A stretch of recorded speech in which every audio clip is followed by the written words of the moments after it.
Assalamualaikum warahmatullahi wabarakatuh semuanya. Di video kali ini saya akan menjelaskan step by step untuk analisis regresi linear sederhana di Smart PLS 3.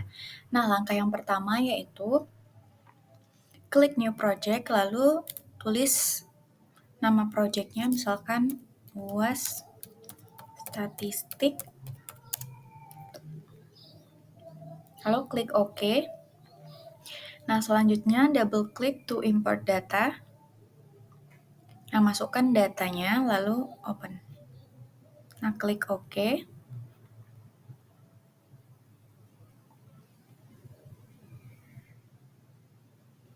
Nah, selanjutnya klik ini new path-nya. Lalu pilih indikator yang pertama.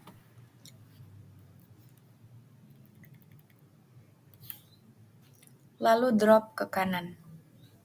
Nah, begitupun ke semua indikator yang ada.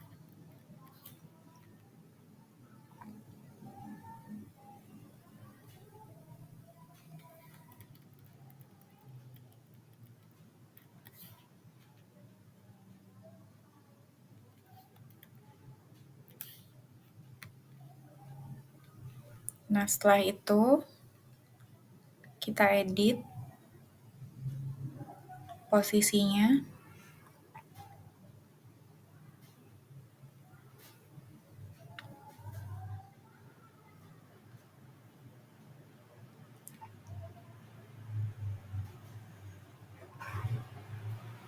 Nah, setelah dirasa posisinya sudah pas, lalu diubah nama latennya yang pertama, misalkan literasi keuangan.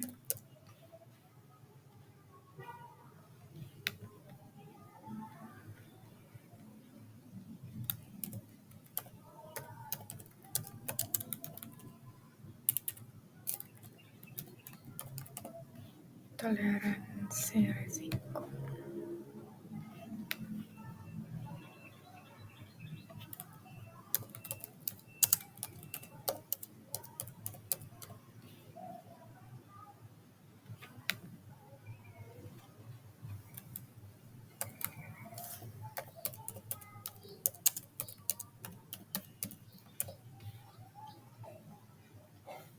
Nah, kalau sudah dirubah semua, lalu kita pilih connect, lalu arahkan panah ke variabel dependennya.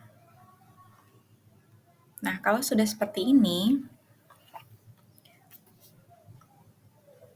kita masuk ke pengujian yang pertama, yaitu dimulai dari uji validitas konvergen, dilihat dari outer model dan AP-nya.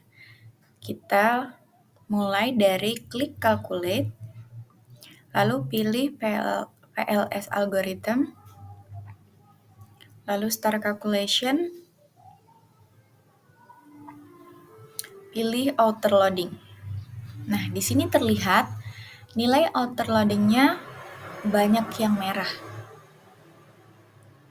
Lalu selanjutnya kita lihat di construct reliability dan validity untuk melihat nilai AP-nya. Nah, di sini juga terlihat bahwa nilai AP-nya itu semuanya merah. Maka ini datanya tidak valid. Nah, untuk mengatasi ini kita bisa hapus indikator-indikator yang di bawah 0,7. Misalkan ini LK2 dan semua yang di bawah 0,7 dihapus saja. Nah, kalau sudah dihapus, maka akan seperti ini. Nah, selanjutnya kita running ulang dengan klik calculate, lalu pilih PLS algorithm dan start calculation. Nah, kita pilih outer loading. Nah, di sini sudah terlihat nilai outer loading-nya hijau semua dibandingkan tadi merah. Nah, dapat disimpulkan bahwa nilai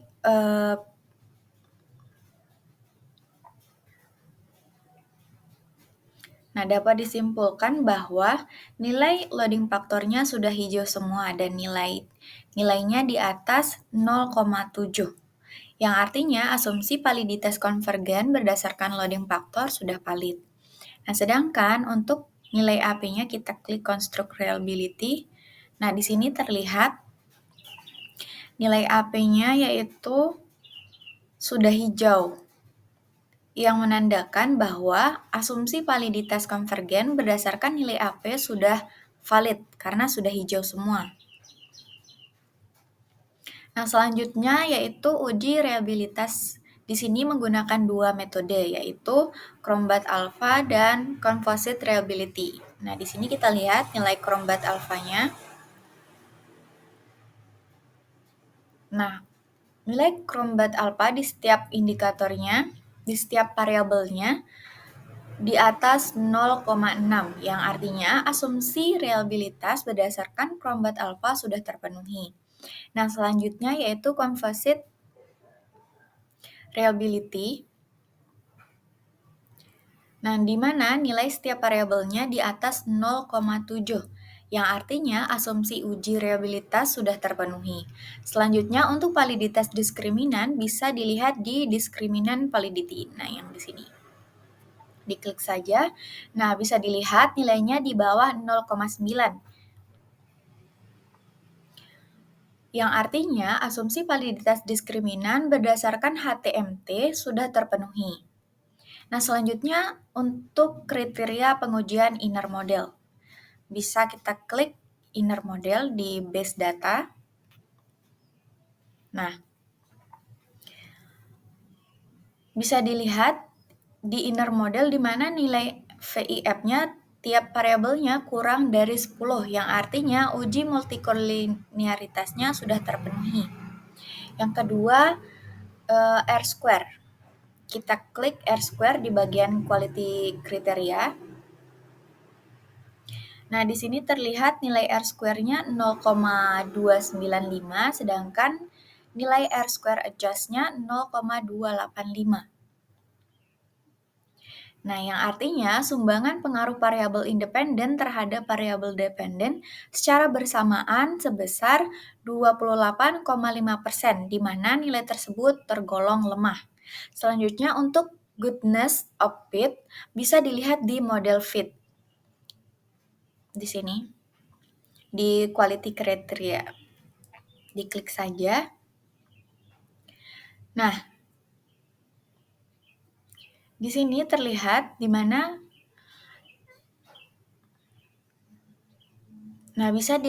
selanjutnya untuk goodness of fit bisa dilihat di model fit di sini. Di mana kriteria pengujiannya jika nilai SRMR kurang dari 0,10, artinya model sudah fit. Nah, bisa dilihat nilai SRMR-nya sebesar 0,078. Nilai ini kurang dari 0,10, yang artinya model yang digunakan sudah fit. Nah, selanjutnya untuk uji F-square atau effect size bisa dilihat di F-square di quality kriteria. Nah, diklik saja. Di mana nilai F-square variabel bias kognitif, lalu literasi keuangan, dan toleransi resiko memberikan dampak terhadap variabel dependen tergolong rendah karena nilainya kurang dari 0,15. Nah, yang terakhir untuk uji hipotesis bisa menggunakan PET coefficient. Nah, untuk memunculkan uji hipotesis bisa dilihat di bootstrapping dengan cara pilih calculate. Nah, di sini ya. Klik calculate, lalu bootstrapping, lalu start calculation. Nah, di sini terlihat nilai p-value-nya dari bias kognitif dan literasi keuangan di bawah 0,5. Nilainya yaitu 0,000 dan yang kedua juga 0,000. Nah, sedangkan toleransi resiko Nilainya yaitu 0,149, yang artinya bahwa tidak berpengaruh signifikan. Nah, kalau yang ini, yang bias kognitif dan literasi keuangan yang itu berpengaruh signifikan. Nah, itulah dia step by step untuk melakukan analisis regresi linear sederhana di Smart PLS 3. Sekian dari saya. Wassalamualaikum warahmatullahi wabarakatuh.